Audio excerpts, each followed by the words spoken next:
عليه حديث صحيح بخاري صحيح مسلم كده دو كسان دي وبس ربيه كي فإن صدقا وبينا كدوانو رشتياوي وخبر خوازيها وكرا بورك لهما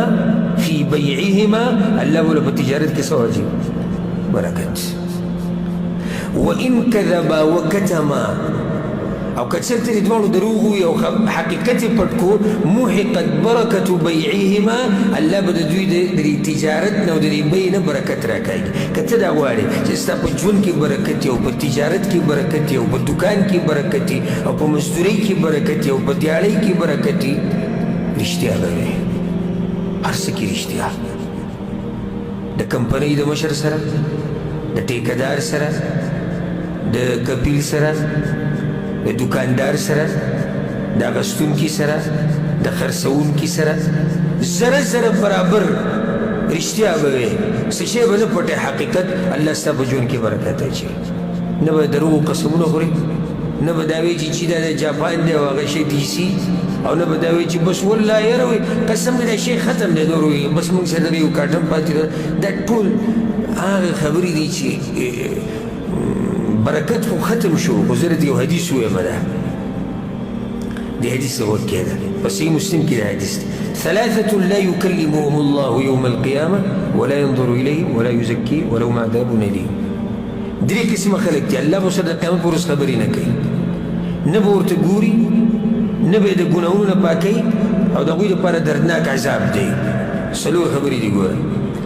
ابو ذر رضی اللہ عنہ وخابوا وخسروا من هم یا رسول اللہ دا خود تباہ شو ہلاک شو دا سوک دی دا اللہ پیغمبر صلی اللہ علیہ وسلم ہوتی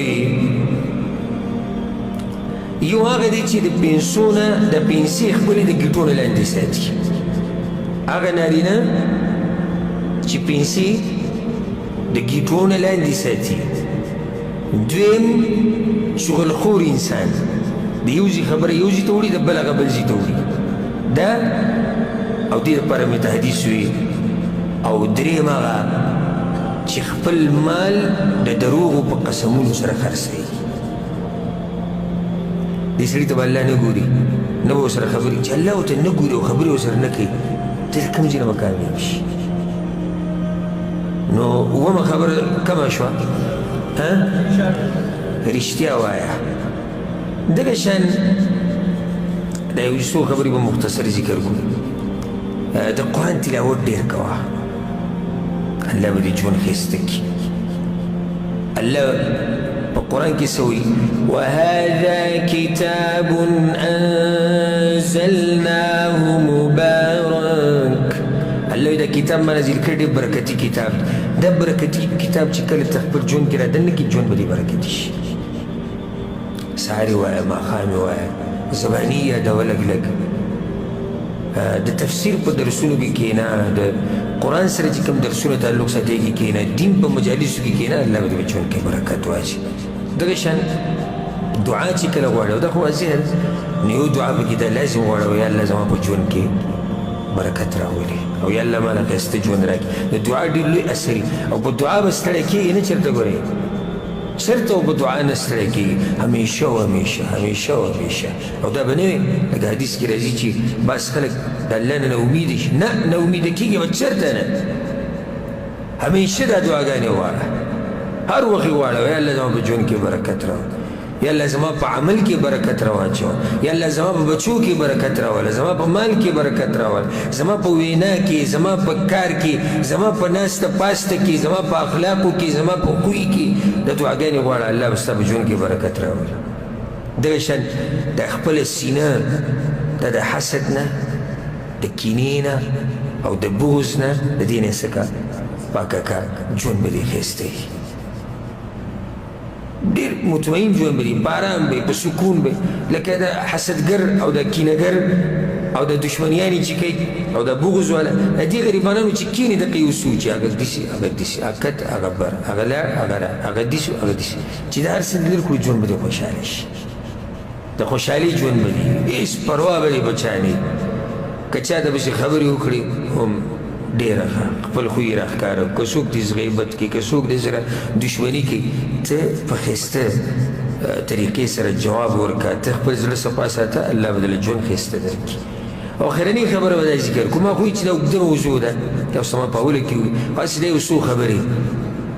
اخرنۍ خبره هغه ده او ډېره اهمه که د خوشحالو ژوند غواړي او ښایسته ژوند غواړي نو په دنیا کې د ځان نه بره ته به نه ګوري د ځان نه کته ته ګوره او په دین کې به د ځان نه بره ته ګوري د ځان نه کته ته به نه ګوري موږ خبره الټه کړې ده چې ورته ته دینداري نه نو د هغه پلاني نه خو خیر به که ده هغه دوه مونځونه کوي د ورځې زه بیا هم درې کوم اوس وګوره د ځان نه کمزوري ته ګوري په دین کې نه نه پکار دا وه چې تا ځان نه بره ته کتلی زه خو مونځ کوم هغه پلانې ورسره قرآن هم یادوي هغه درسونه هم کوي هغه ذکر وزګار هغه روجې نیسي هغه تهجد کوي هغه ته هغه ته ګوره موږ په دنیا کې بره ته ګورو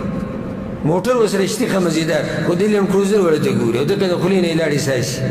چې کله به زه دا ګاډی را پیدا کړو ښه مزېدار کور دی ګزارۍ روانه څلورو پنځه کمرې خو دې هغه پلاني ته ګوري هغه 18 کمرې جوړ کړی دا ژوند ګورې په ارام نه تېرېږي ها د ځان نه لاندې ته وګوره په دنیا کې ژوند به دې ښایسته ته دا وایې چې ما سره موټر نشته ګنې ته دا وایې چې ما سره